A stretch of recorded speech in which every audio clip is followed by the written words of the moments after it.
प्रिय विद्यार्थियों, RCI एजु hub Bansur की ऑनलाइन क्लासों में आपका हार्दिक स्वागत है। आज हम फिजिक्स में पढ़ने जा रहे हैं दूरी व विस्थापन। प्रिय विद्यार्थियों, बहुत ही बेसिक ये कंसेप्ट है, बहुत ही बेसिक है दूरी व विस्थापन। आज हम अध्ययन करेंगे दूरी और विस्थापन के बारे में कि दूरी क्या होती है, दूरी किसे कहते हैं, विस्थापन क्या होता है, विस्थापन किसे कहते हैं। देखो, दूरी क्या होती है कि कोई वस्तु गतिशील है, किसी वस्तु की गतिशील अवस्था में, जी हाँ, जो गति कर रही है उसकी गतिशील अवस्था में उसकी अंतिम स्थिति और उसकी प्रारंभिक स्थिति के मध्य के पथ की वास्तविक जो लंबाई है, यानी किसी वस्तु की गतिशील अवस्था में उसकी अंतिम व प्रारंभिक स्थिति के मध्य पथ की वास्तविक लंबाई को दूरी कहा जाता है। इसकी परिभाषा है।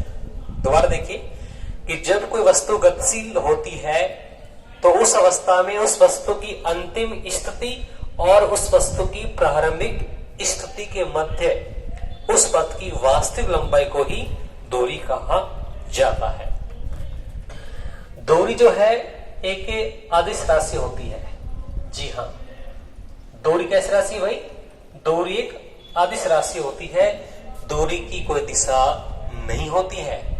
देखो, जैसे मानो हमारी ये बिंदु है, हम यहां से चले इस तरह से, इस तरह यहां, इस तरह से यहां, इस तरह से यहां, ये हमारा बी बिंदु है। तो हमारी दूरी है सभी, इसलिए दूरी को दिशा नहीं होती है। लेकिन आगे हम विस्थापन की बात करेंगे, विस्थापन की दिशा होती है। तो दो यहां से यहां तक सब दूरी है, यहां से यहां तक, तो ये दूरी है, ये विस्थापन है। तो दूरी एक अदिश राशि होती है, इसकी कोई दिशा नहीं होती है। हम दूसरे पॉइंट पे चर्चा करें कि जो दूरी होती है, दूरी का एसआई जो मात्रक है, एसआई मात्रक इसका वो मीटर होता है। क्या होता है भाई? मीटर होता है।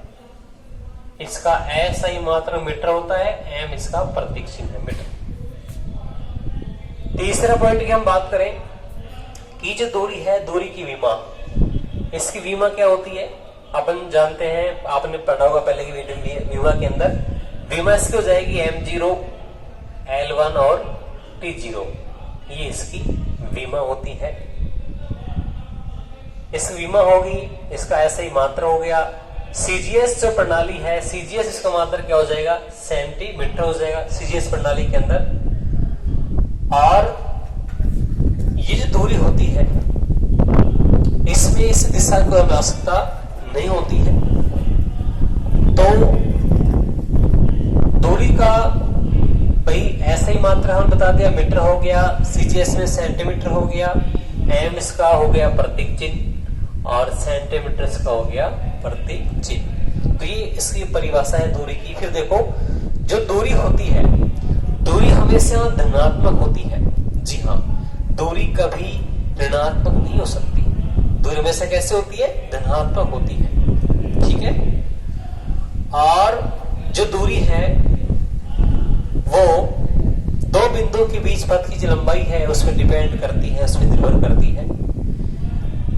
ये है दूरी के बारे में हम चर्चा की। अब हम नेक्स्ट में अध्ययन करेंगे विस्थापन के बारे में। विस्थापन क्या होता है? तो विस्थापन क्या है? विस्थापन है दो बिंदुओं के बीच में न्यूनतम दूरी को हम क्या कहते हैं? विस्थापन कहते हैं। अपन कह सकते हैं कि दो बिंदुओं के बीच में जो न्यूनतम दूरी होती है उसको ही विस्थापन कहा जाता है। देखो, विस्थापन का जो मान है, माना से ए बिंदु है, इसको हम बिंदु मान ले, तो ये जो दूरी है ये क्या कहलाएगा? विस्थापन। विस्थापन एक सदिश राशि होती है। जी हाँ, यह एक सदिश राशि होती है। इसकी दिशा होती है। ठीक है। दिशा कहां होती है?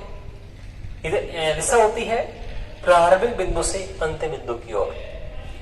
नंबर 2 पे बात करें, विस्थापन का जो एसआई जो मात्रक है वो मीटर होता है, m इसका हो गया प्रतीक चिन्ह। विस्थापन का सीजीएस जो मात्रक है वो सेंटीमीटर होता है।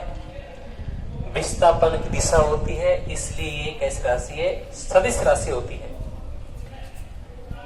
तीसरा जो हमारा पॉइंट है विस्थापन के बारे में, विस्थापन जो होता है ये विस्थापन दूरी के बराबर भी हो सकता है या दूरी से कम भी हो सकता है। तो कैसे, हम इस बात को पहले सिद्ध करेंगे कि जो विस्थापन का जो मान है वो दूरी के बराबर भी हो सकता है, दूरी से कम भी हो सकता है। जैसे अपने ऐसा मान लें, माना हमारा कोई बिंदु है जो माना O से A कर माना वो 3 मीटर चलता है, फिर माना A से B तक माना वो 4 मीटर चलता है।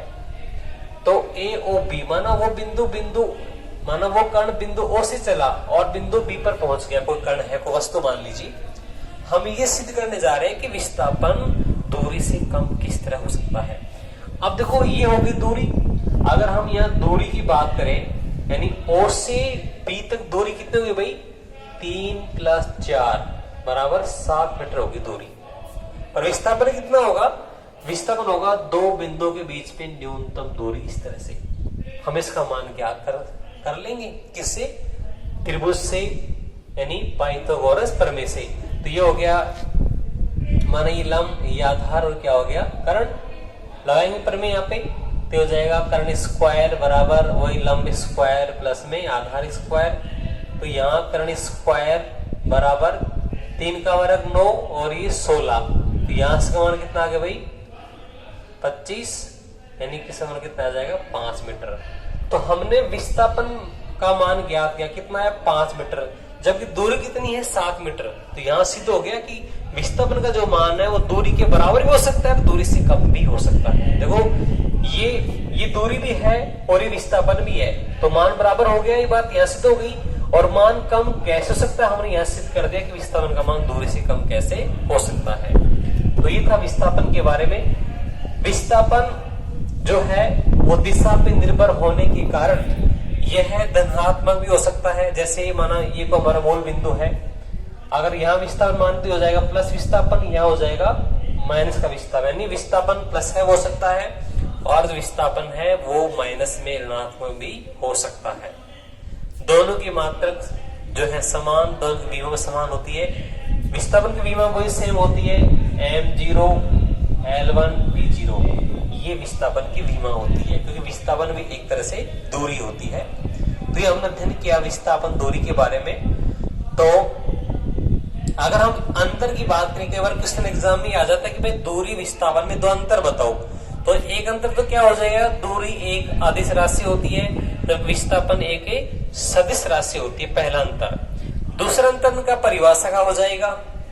तीसरा अंतर हो जाएगा दूरी का जो मान है वो दिशा पे, दूरी का जो मान है वो दिशा पे डिपेंड नहीं करता, जबकि विस्थापन का मान दिशा पे डिपेंड करता है। तीसरी बात कि जो दूरी है, दूरी का जो दूरी होती है, इसका जो दूरी हमेशा धनात्मक होती है, जब विस्थापन का जो मान है वो धनात्मक या ऋणात्मक भी हो सकता है। तो ये अंतर है, हमने अध्ययन किया दूरी विस्थापन के बारे में। बाकी हम नेक्स्ट वीडियो में अध्ययन करेंगे। Thank you.